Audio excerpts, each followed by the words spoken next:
Cześć, witam serdecznie na live ze startu kolejnej misji Starlink oznaczonej numerem 26. Ja jestem dosłownie tylko na chwilę z wami głosowo, ponieważ będę próbował łapać przelatującego Falcona nad Poznaniem. Co prawda chmury, ale miejscami trochę przerzedzone. Zobaczę, ustawię się na balkonie, może uda mi się coś złapać. Niestety nie podłączę tego na live, bo nie mam tak długiego przewodu, żeby podłączyć to wszystko do całej aparatury. Natomiast nie ma dźwięku, zaraz będzie, spokojnie. Za chwilę włączę dźwięk. Natomiast będziemy komunikowali się głównie na czacie, także do zobaczenia na czacie. Hej, włączam dźwięk już z transmisji SpaceX, a siebie wyciszam.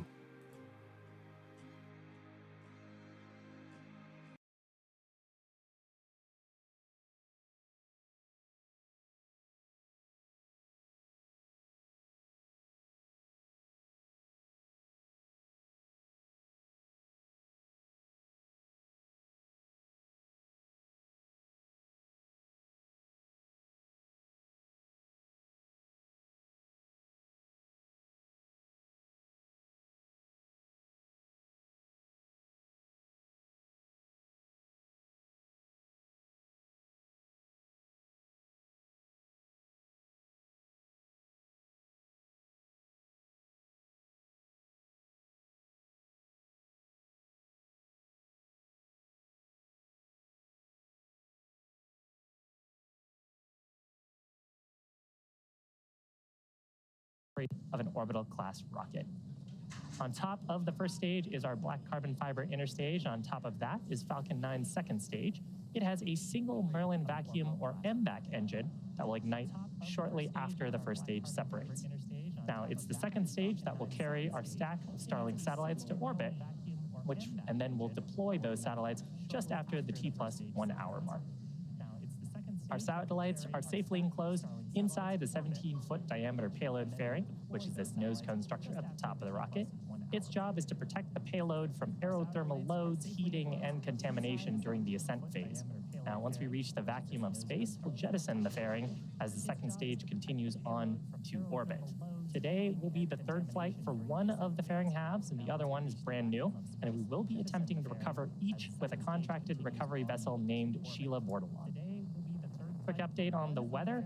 As you can see, it's a beautiful day at the Cape. Ascent weather is looking fantastic at the pad. Recovery weather is also looking quite good. So with that, vehicle, satellites, weather, range, all looking good for an on-time liftoff just a few minutes from now. Now, if for some reason today during the count, if we're not able to launch, we do have a backup opportunity tomorrow at 2:39 p.m. Eastern Time. As I mentioned earlier, today we are launching from the historic Launch Pad 39A. This is the same. As I mentioned earlier, today we are launching from the historic Launch Pad 39A. This is the same.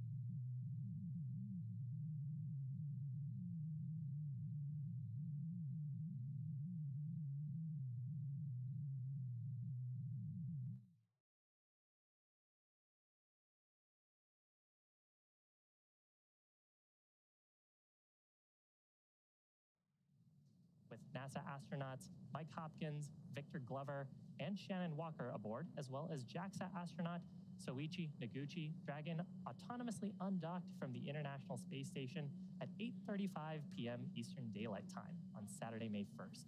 Spacecraft performed a series of departure burns to move away from the orbiting laboratory. You can actually see here those Draco thrusters firing on the Dragon spacecraft. We spent a little bit of time in orbit, and then had an opportunity to come back to Earth. The spacecraft re-entered the Earth's atmosphere, deployed its 2 drogue chutes and 4 main chutes in preparation for a soft water landing, And upon splashdown, SpaceX quickly recovered Dragon from the water, as well as the Crew 1 astronauts. Now, this was the first nighttime splashdown of a U.S. spacecraft with crew on board since Apollo 8 in 1968. Now, the crew, as you can see, were pretty happy, healthy, and really seemed to enjoy the ride aboard Dragon. It's been a fantastic couple of weeks for the human spaceflight program, and the team here at SpaceX is honored to have been a part of it. Now, we are just at T-minus 5 minutes away from liftoff. Falcon 9 is now moving into the final stages of its countdown. We're currently awaiting the transporter erector, or TE, retraction. The transporter erector is that structure, the white structure to the left of the vehicle. It provides liquids, gases, and electrical connections to the second stage, as well as air conditioning to the payload. And at about, or just about now, actually, we should start to see the transporter erector beginning its retract process. So first we'll see that clamp that you can see right underneath the payload fairing starting to retract. And then shortly after, the transporter erector will move away from the vertical position to about 2 degrees away from the vertical. And finally, around T-minus 0, hydraulics will pull away the transporter erector farther from Falcon 9, clearing the way for it to ascend. At this point, the first stage is nearly fully loaded with 1 million pounds of kerosene fuel and liquid oxygen. Keep an eye out here for the transporter erector now on the right side of the vehicle. Should start to retract away shortly. Now, super chilled liquid oxygen, which you can actually see some of the gas clouds forming from, that's our propellant oxidizer. It forms those white clouds around the rocket as it comes into contact with the moist Florida atmosphere. We're constantly topping up the propellant in these final minutes until liftoff, and those small oxygen vents overboard form these clouds. There's transporter erector retracting to that 2-degree position. Coming up in about 15 seconds, we should hear a call out for prop loading complete on the first stage.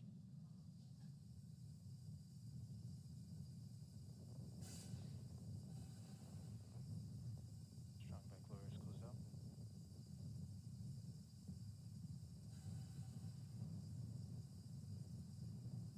Then coming up shortly after that will actually be a call out for the second stage completing its prop loading. Expect that call around T-minus 2 minutes.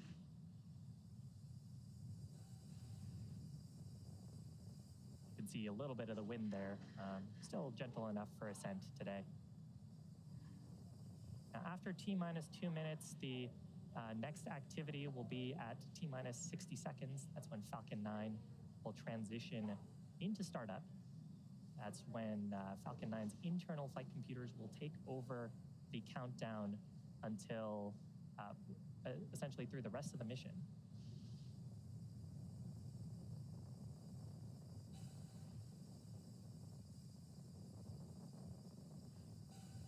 But again, next activity here is prop load closeout on the second stage.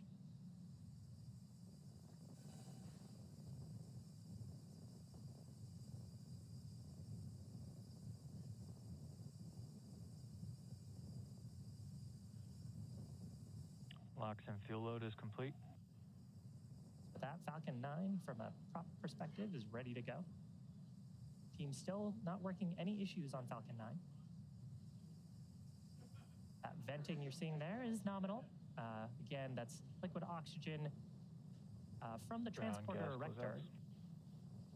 In the lines in the transporter erector that we're venting, and as it comes into contact with the warm Florida atmosphere, turns into a gas and humidify and forms clouds with the humidity in Florida. Coming up, transition into startup. Shortly after, we'll hear the final poll from the launch director, giving their go for launch.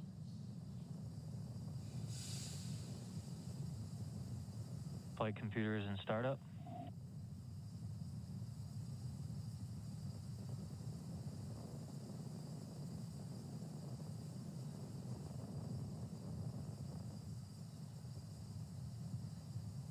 Falcon 9 Starlink LD is go for launch. Fantastic news. So with that, launch teams in the vehicle looking healthy, ready to go for launch. T-minus 30 seconds to go. Why don't we listen in to the terminal T-minus count 30 seconds. for Falcon 9 taking our Starlinks to orbit.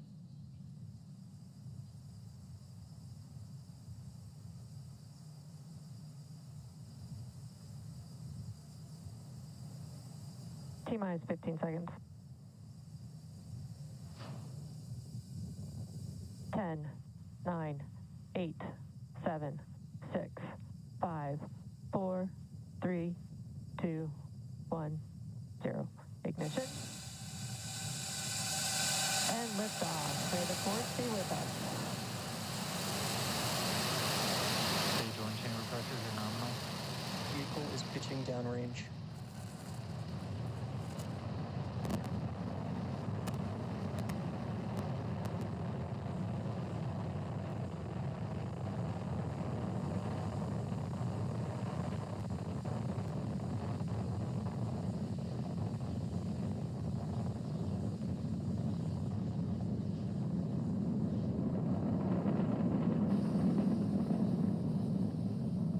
Plus 40 seconds into flight, Falcon 9 has successfully lifted off from our pad 39A at the Kennedy Space Center, carrying a Nominal stack power of and telemetry. Starlink satellites into orbit. Coming up, we have just throttled down for the point of maximum dynamic pressure, or max Q. That's when we experience the highest structural loads on the vehicle. That's from the combination of how fast we're moving through the Earth's atmosphere, Falcon 9 is supersonic. increasing our velocity as the density of the atmosphere continues to decrease.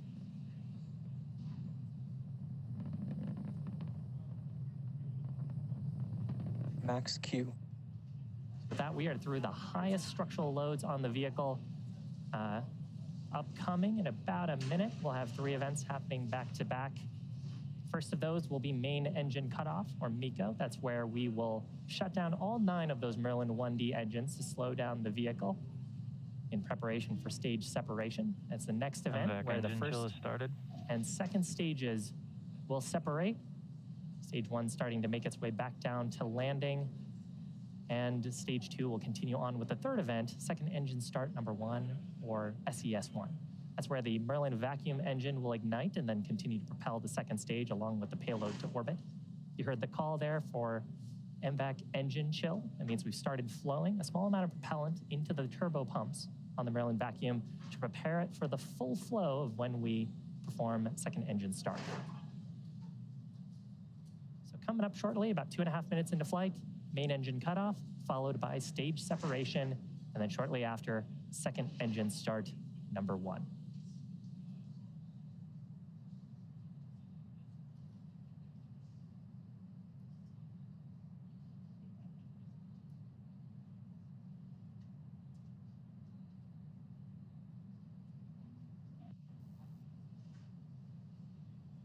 Stage separation confirmed.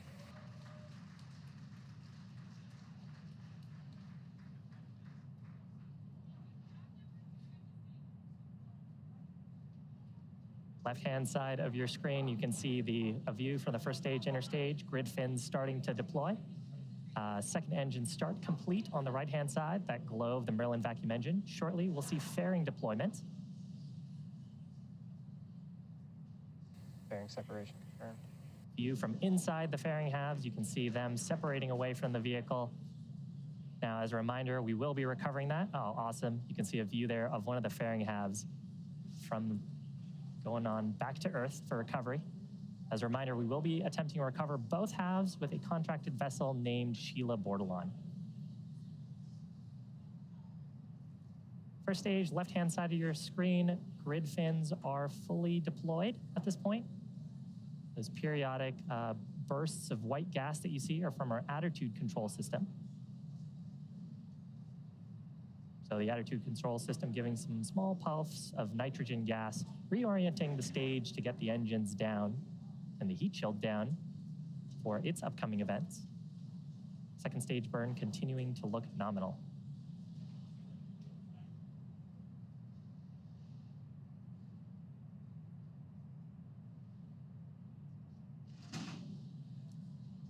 Now the Acquisition of signal Bermuda. while the second stage is continuing on to orbit, first stage has a couple of activities in order to make its way back to Earth. First is an entry burn. It'll ignite 3 of its M1D or Merlin 1D engines. That helps to slow down the vehicle as we start re-entering the upper parts of the Earth's atmosphere. The next event will be just before touchdown on the drone ship. That is a landing burn. We'll ignite just a single center Merlin engine, and that's what will bring the vehicle speed rapidly down to 0 for a soft touchdown on the drone ship. You can see the first stage reorienting on the left-hand side of your screen. Both stages continue to follow nominal trajectories. Fantastic news from the navigation officer that we're on our planned trajectories. Now, the first stage is targeting our drone ship named, of course, I Still Love You, which is stationed off the east coast of Florida in the Atlantic Ocean. We'll view looking out of the inner stage, not those waffle-like structures that you see around the vehicle.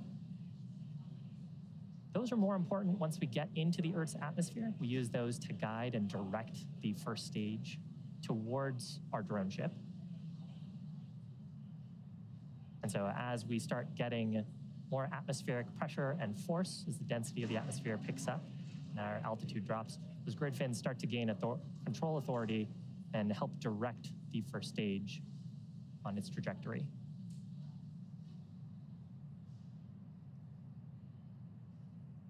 Coming up shortly, on the left-hand side of your screen, first stage entry burn. That burn expected to last about 20 seconds.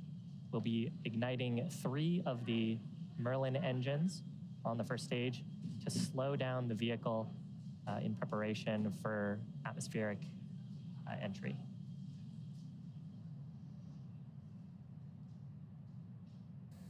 Stage 1 flight termination system has saved.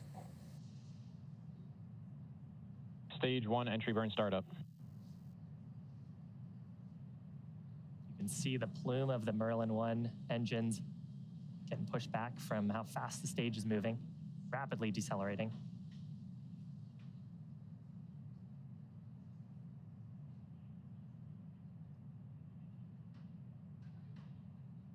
Stage 1 entry burn shutdown. So successful shutdown of Both those stages Merlin 1D. continue to follow nominal trajectories. Successful shutdown of those Merlin 1D engines. Next burn on the first stage will be at just after T+8 minutes.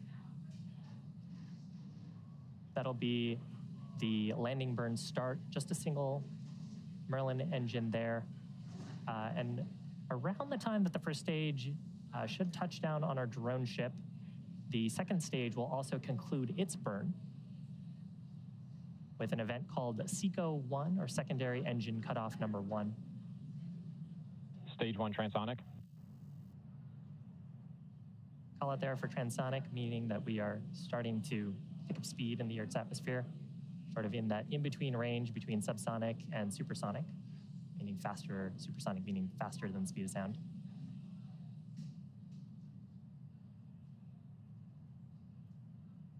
Some beautiful views Stage of 2 is in terminal guidance. planet Earth with our second stage Merlin vacuum engine on the right-hand side. Stage 1 landing burn. Startup of the landing burn. You can see the drone ship on our screen.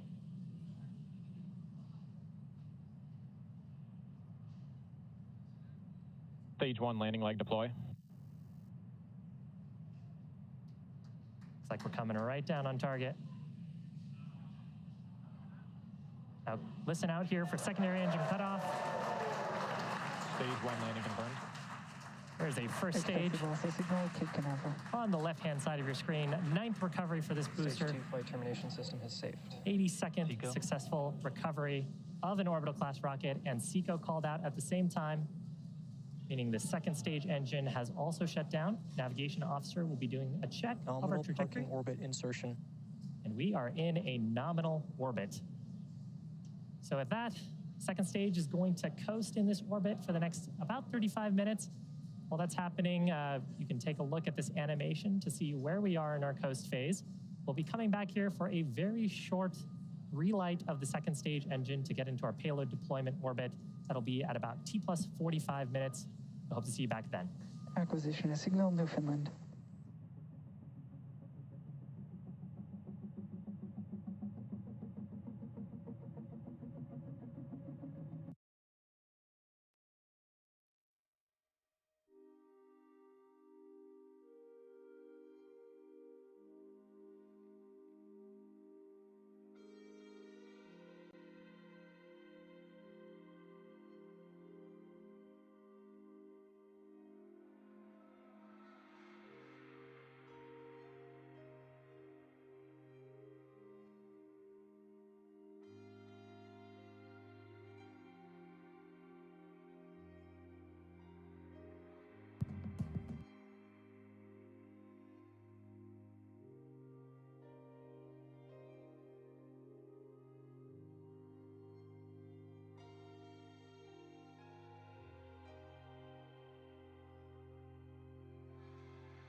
Welcome back to our Starlink webcast. Now, if you're just joining us, we had a successful liftoff at 3:01 p.m. Eastern Time from Pad 39A in Florida. Successfully recovered our first stage for the 9th time, and we're awaiting the relight of our second stage engine for second engine start number 2, coming up just in a couple of seconds. This burn is going to be a very short burn, just 1 second, and that will help raise our apogee and perigee into the payload deployment orbit.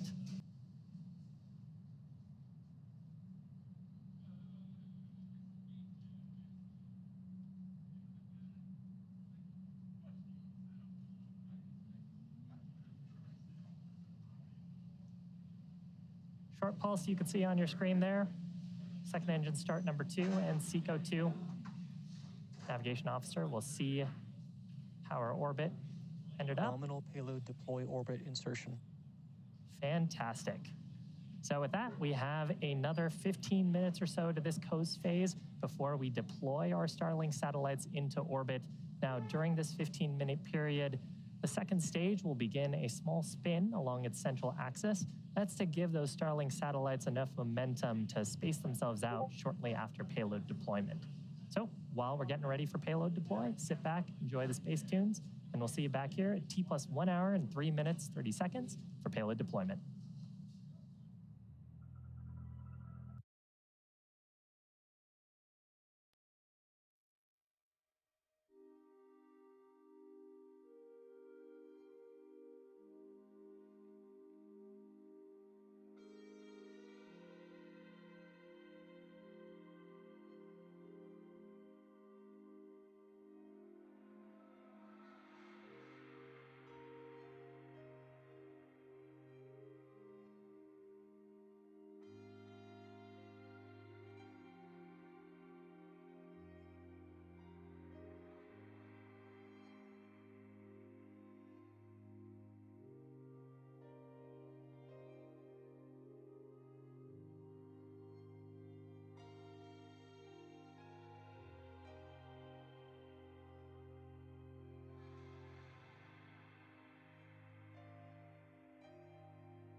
Cześć, tu Zbyszek z Nocnego Nieba. Wracam do żywych. Korzystając z tego, że za chwilę mamy wyładunek i korzystając z tego, że zbliżamy się powoli do Nowej Zelandii, chciałem wam opowiedzieć o takim youtuberze, który się nazywa Astrofarmer. Astrofarmer jest z Nowej Zelandii. Ma to szczęście, że mieszka w miejscu, które bardzo często jest na tej pierwszej trajektorii przelotu Falcona, Starlinków. Często Starlinki też były wyładowywane jeszcze przed tym momentem i on miał okazję bardzo często nagrywać właśnie takie świeżutkie Starlinki. Jeżeli jesteście ciekawi, jak to wygląda, jak wyglądają Starlinki wyładowane dopiero co z Falcona, poszukajcie sobie Astrofarmera na YouTubie, ma mnóstwo filmików właśnie takich świeżutkich starlineczków, które mają raptem, nawet czasem pół godziny, godzinę, półtorej. Tyle.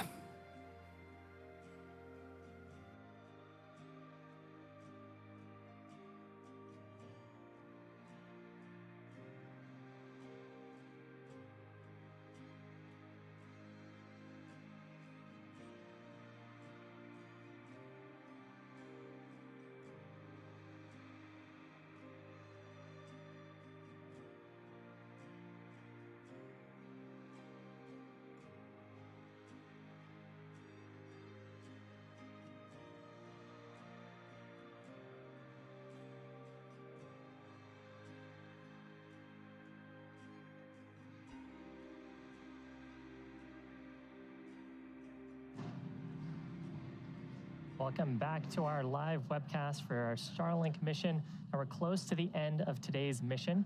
We had an on-time liftoff at 3:01 p.m. Eastern Time. Successfully recovered our first stage booster, and our second stage, which you can see on your screen now, had 2 successful ignitions and shutdowns of its Merlin vacuum engine. Coming up shortly, we'll see payload deployment of the Starlink satellites. Now, during the 15 minutes since our last burn, the second stage has picked up a small rotation intentionally to help us separate out the satellites after payload deployment. And once the satellites have separated from the spacecraft, they will continue on with the rest of their mission, ultimately ending up in an operational orbit about 550 kilometers above the Earth.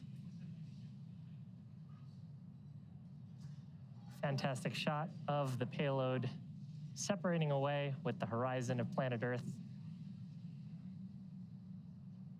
So shortly from here, the Starlink satellites will deploy their solar arrays, and then over the next few days and weeks, they'll use their onboard ion thrusters to make their way into an operational orbit. And that's going to bring our webcast coverage to a close. We want to give a big thanks to the Range and the Federal Aviation Administration for supporting today's mission. Now, if you're interested in Starlink service, head on over to starlink.com to find out more details. Thank you so much for joining us, and may the 4th be with you.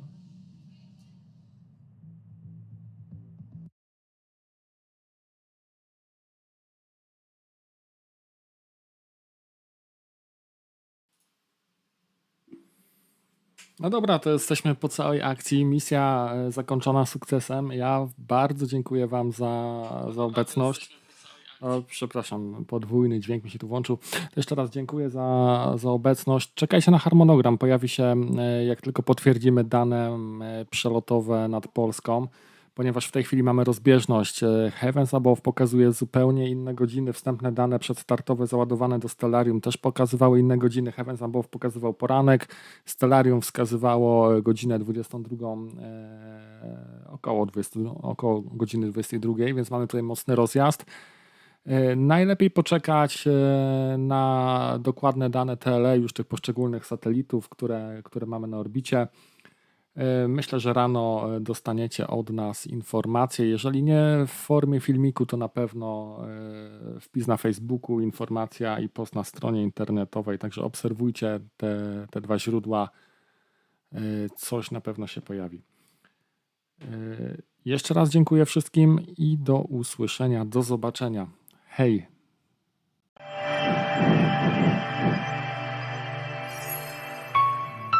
Jeszcze raz dziękuję wszystkim i do usłyszenia, do zobaczenia. Hej!